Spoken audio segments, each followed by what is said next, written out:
morning, great chicks. How are you? I hope you are safe and sound with your families at your home. Looking forward to seeing you soon. Our lesson for today is about modal verbs, and this is my first record for you, and you can find this grammar in Unit 7a at your student book. Modal verbs are type of verbs that indicate modality. And when we say modality, that means the shape or the form, the way that the action is taking place at. For example, we can find modal verbs indicate permission or suggestion, and sometimes we find a modal verb referring to obligation, order, or request. So we find these modal verbs in shall, should, can, could, will, would, must, have to, should, ought to. And when we talk about the modal verbs, we have three notes.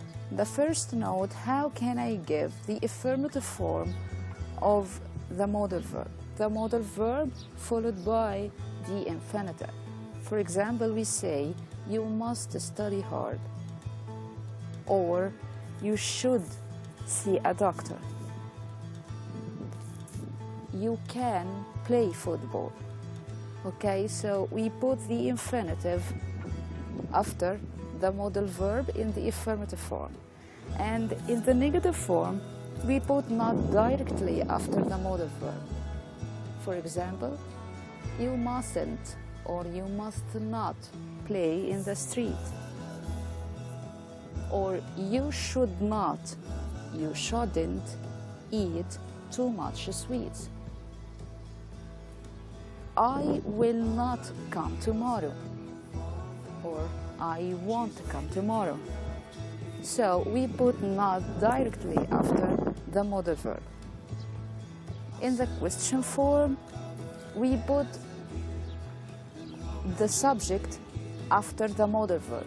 For example, what should I do today? What should I do today? So I, the subject, after the modal verb should. Or can I help you? Can I help you? So we put here the subject after the modal verb. Now, these three notes based on the modal verbs, all the modal verbs, when we talk about them, we use them in the affirmative form, as I said, in the negative form, and in the question form too. Our lesson for today is about must and have to. When can we use must and have to? What is the usage of these modal verbs? The first note we have in your book, you must or have to go now or we will be late. Here, must or have to are referring to obligation. Obligation, this is obligation. You have to do that. And the second usage for must and have to, when we want to give an order. You must be back at noon. You must be back at noon. It's an order. Or we can use them to talk about advices. When you want to give a strong advice, or you want to say, I strongly advise you to do so and so, you can say, you must see a doctor.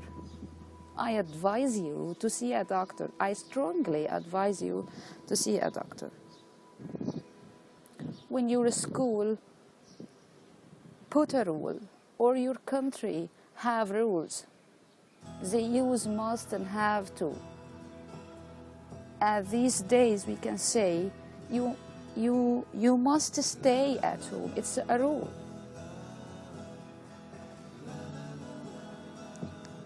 And the last thing, when we want to talk about forbidden things, you mustn't leave your home. It's forbidden. You can't do that. It's forbidden. You must not leave your home. So the usage of the must and have to, when we want to give an order, when we want to give an obligation, when we want to give a strong advice, or when we want to talk about forbidden things, we use must and have to. On the other hand, when we want to talk about lack of obligation, or you don't need to do something, use you don't have to. You don't have to. Lack of obligation. You don't need to do that. You don't have to come to school nowadays. You don't have to come to school nowadays. Now we have finished the usage of must and have to. We have the last note. How can I talk about obligations, orders, strong advice in the past or in the future? When we talk about them in the present simple or in the present case state, we say must or have to. So if I want to talk about them in the past, I say I had to. So the past from must and have to, had to. She had to stay at home yesterday. Okay, when I want to talk about them in the future, I use will have to.